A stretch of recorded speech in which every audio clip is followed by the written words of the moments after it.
ሰበር የተባለ መረጃ ተሰምቷል። በመጪው ሐምሌ 8 ቀን 2018 ዓ.ም ጀምሮ እንደሚካሄድ በሚጠበቀው የሀገራዊ ምክክር ጉባኤ በአጀንዳነት የቀረቡ 8 ነጥቦችን ለማስወሰን የተመረጡ ሰዎች በአዳማ ከተማ ወሳኝ የተባለ ስብሰባ እያካሄዱ መሆኑ ታውቋል። ይህ ሀገራዊ ምክክር ጠቅላይ ሚኒስትር ዶክተር አብይ አህመድን የሀገሪቱ ፕሬዚዳንት ሆነው እንዲመሩ የሚያስችል የዲሞክራሲ ስርዓትን ለመዘርጋት ዋነኛ ኃላፊነት ተሰጥቶታል። በዚህ መሃል ግን ያልተጠበቀ መረጃ ሾልኮ ወጥቷል።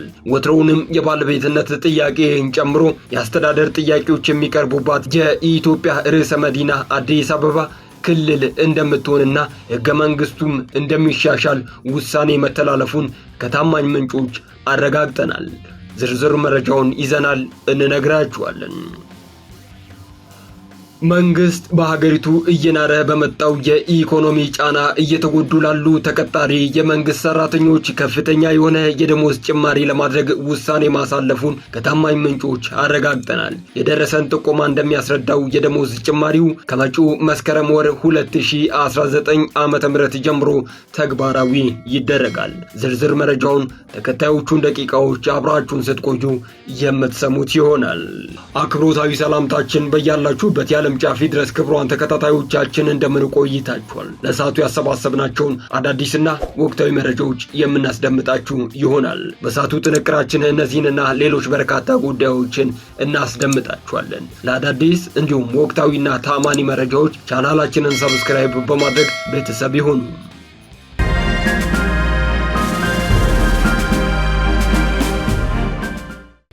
ቀዳሚ ወዳደረግነው መረጃችን ስናልፍ የዓለም አቀፉ የገንዘብ ድርጅት IMF የሥራ አስፈጻሚ ቦርድ ለኢትዮጵያ መንግስት $464 ሚሊዮን ብድር ወዲያውኑ እንዲለቀቅ የሚያስችል ውሳኔ ማሳለፉ ተሰምቷል።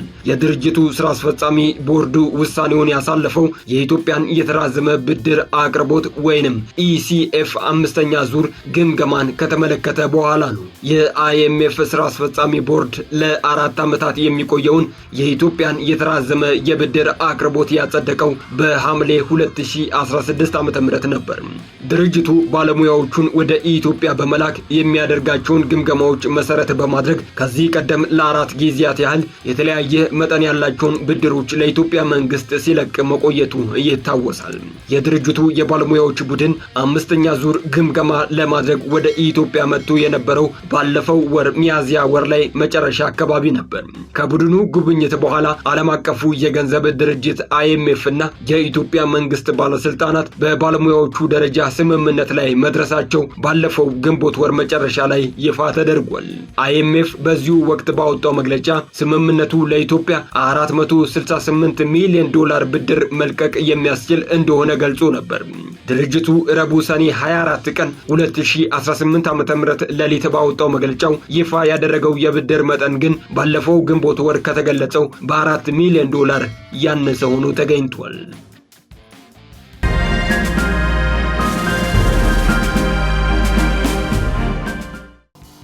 የብልጽግና ፓርቲ ማዕከላዊ ኮሚቴ በኢትዮጵያ ስርዓተ መንግስት አወቃቀርና እንደ ህገ መንግስት ስርዓተ መንግስት ያሉ የኢትዮጵያ እስካሁን ስትጠቀምባቸው የነበሩ የአስተዳደር አወቃቀሮችን በመሰረታዊነት የሚቀይር የኢትዮጵያን ወደ አዲስ ስርዓተ መንግስት የሚለውጥ አዲስ ታሪካዊ ውሳኔ ማሳለፉ ተሰምቷል። ይህ ውሳኔ ምናልባት ሀገሪቱ በመስቀለኛ መንገድ ላይ ያስቀመጠ ውሳኔ ሲሆን ለብዙ ኢትዮጵያውያን አስፈሪም አስደሳችም የሆነ የተለያየ ስሜትን ይዞ ብቅ ብሏል። በተለይም ሀገሪቱ ባልተረጋጋችበትና የተለያየ የፖለቲካ የህልውናና የማንነት እንዲሁም የኢኮኖሚ ጥያቄዎች አለን ብለው ነፍጥ አንግበው ሀገር በሚያምሱበት ወቅት መንግስት ሀገሪቷን ወደ ባሰ ትርምስ ሊያስገባት ይችላል የሚሉ ስጋቶችም እያየሉ መጥተዋል። የኢትዮጵያ ሀገራዊ ምክክር ኮሚሽን በዋናው ጉባኤ ላይ ሙያዊ ማብራሪያ ከሚሰጡ ልሂቃን ጋር እየመከረ እንደሚገኝ ተረጋግጧል። የኢትዮጵያ ሀገራዊ ምክክር ምክክር ኮሚሽን በዋናው ሀገራዊ የምክክር ጉባኤ ወቅት ሙያዊ ማብራሪያና ግንዛቤ ለሚሰጡ ምሁራን፣ የዘርፉ ልሂቃን ጋር ውይይት በአዳማ ከተማ እያደረገ መሆኑ ታውቋል። የኮሚሽኑ ዋና ኮሚሽነር ፕሮፌሰር መስፍን አራያ በመድረኩ ላይ እንደገለጹት ምሁራኑ በምክክር ሂደቱ ወቅት የሙያ ኃላፊነታቸውን በመወጣት ተሳታፊዎች በቂ እውቀትና ግንዛቤ እንዲኖራቸው የማድረግ ታላቅ ሚና ይኖራቸዋል ብለዋል። ተሳታፊዎቹ ከስሜታዊነት በጸዳ በእውቀት ላይ በተመሰረተና በምክንያታዊነት ምክክር እንዲያደርጉ ሙያዊ እገዛ እንደሚያስፈልጋቸውም ጠቁመዋል። የሀገራዊ ምክክር ኮሚሽን ምክትል ዋና ኮሚሽነር ሂሩት ገብረስላሴ በበኩላቸው በምክክሩ ሂደት የአጀንዳውን ታሪካዊ ይዘትና ዓለም አቀፍ ተሞክሮ በተመለከተ ሙያዊ እውቀትና መረጃ መስጠት ያስፈልጋል ሲሉ አክለዋል። ሐምሌ 8 ቀን 2018 ዓ.ም በሚካሄደው በዚህ ዋና ጉባኤ ላይ ከ1300 በላይ ወረዳዎች የተውጣጡ 4000 ተሳታፊዎች ይሳተፋሉ ተብሎም ይጠበቃል። ከተለያዩ አካባቢዎች የወጡት እነዚህ ተሳታፊዎች የተለያየ ሀገር በቀል ዕውቀት ያላቸው ቢሆንም በመሰረታዊ ጉዳዮች ላይ የጋራ መግባባት እንዲፈጠር ምሁራን ውስብስብ የሆኑ ታሪካዊ አመጣጦችንና የታዩ ክስተቶችን በጥናት አስደግፈው በማብራራት ወደ መፍትሄ የሚያመላክት ግንዛቤ እንዲፈጥሩ ይጠበቃል። ይህ በእንዲህ እንዳለ የደረሱን ጥቆማዎች እንደሚያስረዱት በመጪው ሐምሌ 8 ቀን 2018 ዓ.ም ጀምሮ እንደሚካሄድ በሚጠበቀው የሀገራዊ ምክክር ጉባኤ በአጀንዳነት የቀረቡ 8 ነጥቦችን ለማስወሰን የተመረጡ ሰዎች በአዳማ ከተማ ወሳኝ የተባለ ስብሰባ እያካሄዱ መሆኑ ታውቋል። ይህ ሀገራዊ ምክክር ጠቅላይ ሚኒስትር ዶክተር አብይ አህመድን የሀገሪቱ ፕሬዚደንት ሆነው እንዲመሩ የሚያስችል የዲሞክራሲ ስርዓትን ለመዘርጋት ዋነኛ ኃላፊነት ተሰጥቶታል። በዚህ መሃል ግን ያልተጠበቀ መረጃ ሾልኮ ወጥቷል። ወትሮውንም የባለቤትነት ጥያቄን ጨምሮ የአስተዳደር ጥያቄዎች የሚቀርቡባት የኢትዮጵያ ርዕሰ መዲና አዲስ አበባ ክልል እንደምትሆንና ሕገ መንግስቱም እንደሚሻሻል ውሳኔ መተላለፉን ከታማኝ ምንጮች አረጋግጠናል። እውን ግን አዲስ አበባ ክልል ልትሆን ሕገ መንግስቱም ሊቀየር ይችላልን? ይህ በርካቶች ሊሰሙት የሚፈልጉት ወሳኝ የወቅቱ ጥያቄ ሆኖ ተገኝቷል።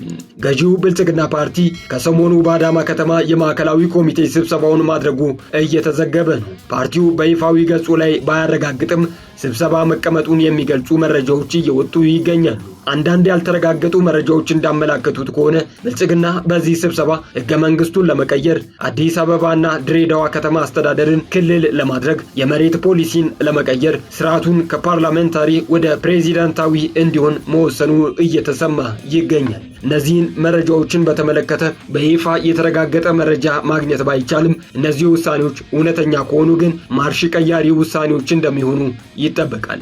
ከነዚህ ውሳኔዎች አሁን ያለው ፓርላሜንታሪ ስርዓት ወደ ፕሬዝዳንታዊ እንዲቀየር፣ አሁን ያለውን የክልሎች አወቃቀር ፈርሶ በጂኦግራፊ እና በኢኮኖሚ እንዲሆን፣ መሬት የግል እንዲሆን፣ ሕገ መንግስቱ ሙሉ በሙሉ እንዲቀየር እንዲሁም ተጠሪነታቸው ለፌዴራል መንግስት የነበሩ አዲስ አበባና ድሬዳዋ ከተሞች ራሳቸውን የቻሉ ክልሎች ይሆናሉ የሚል ውሳኔ ሲሆን ለዚህም ከአይኤምኤፍ 464 ሚሊዮን ዶላር እንዲለቀቅ ተወስኗል። በተለይም የአዲስ አበባ አወቃቀር አነጋጋሪ ጉዳይ ሆኗል። ይህም የሸገር ከተማን በአዲስ አበባ ስር ለማድረግ እያሰቡ መሆኑን የስርዓቱ ባለስልጣናት ለኦሮሚያ ሚዲያ ኔትወርክ ገልጸዋል። አዲሱ የመንግስት ህገ መንግስት ተጽፎ የመጨረሻ ደረጃ ላይ መድረሱ የገለጹት ምንጮቹ የስርዓቱ ከፍተኛ አመራሮች በዚህ ጉዳይ ላይ ቅሬታ እያቀረቡ ነውም ብለዋል። የኦሮሞ ህዝብ አዲስ አበባና ድሬዳዋ ወደ ኦሮሚያ እንዲመለሱ ሲታገል ቆይቶ በዚህም ኢህአዴግን በማስተር ፕላን እምቢተኝነት ከስልጣን አስወግዶ ብልጽግናን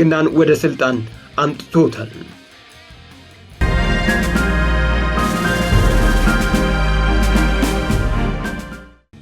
በመጨረሻም በኢትዮጵያ እየተፈጠረ ያለውን የኢኮኖሚ ቀውስ ሚሊዮኖችን እየፈተነ ይገኛል። በተለይም ተገማች ያልሆነው የሀገሪቱ የገበያ ሁኔታ ተቀጣሪ ሰራተኞችን ህይወታቸውን ሲኦል እያደረገው መሆኑን የበርካቶች ምስክርነት ያስረዳል። በሌላ በኩል ደግሞ በየዓመቱ የሚንረው የዋጋ ንረት እየቀነሰ ቢመጣም ከምንዛሬው ጋር ተያይዞ የፈጠረውን የብር የመግዛት አቅም መዳከም አጠቃላይ በአማካይ 34 እስከ 40 በመቶ መጨመሩ ይገመታል።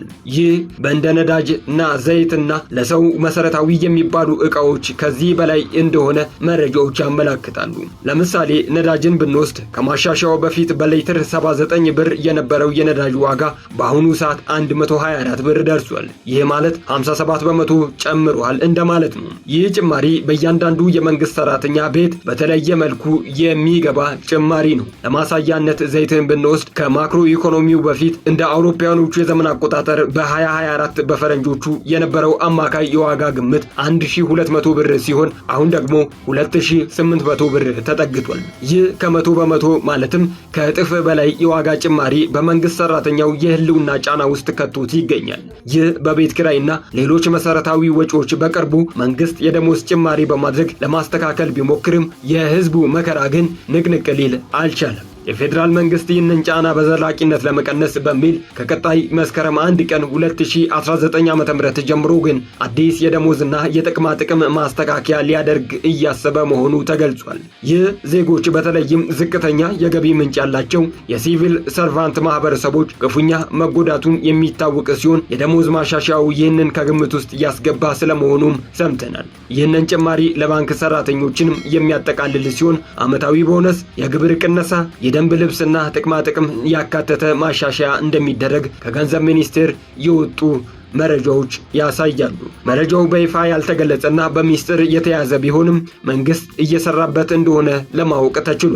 ገንዘብ ሚኒስቴር ለህዝብ ተወካዮች ምክር ቤት ማብራሪያ በሰጠበት ወቅት ግን ለዝቅተኛ ገቢ ያለው ማህበረሰብ ታሳቢ ያደረገ በጀት መመደቡን ይፋ ማድረጋቸው የሚታወስ ሲሆን በየጊዜው እየጨመረ የመጣውን የኑሮ ውድነት ተከትሎ የመንግስት ሰራተኛ ታክስ ሊቀንስ የሚችልበት ሁኔታ ይኖራል ወይ የሚል ጥያቄ ለአቶ አህመድ ሺዴ ቀርቦላቸው ቢሆንም በመጀመሪያው መንግስት የሰራተኛው ዝቅተኛ ኑሮ ሁኔታ ታሳቢ ያደረገ ስለሆነ አይታሰብም የሚል ምላሽ በወቅቱ መስጠታቸው አይዘነጋም።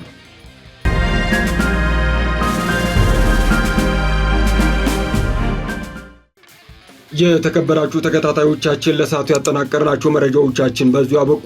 በሌሎች መረጃዎች እስክንገናኝ ሰላም ቆዩ። ለአዳዲስ ወቅታዊና ታማኒ መረጃዎች ቻናላችንን ሰብስክራይብ በማድረግ ቤተሰብ ይሁኑ።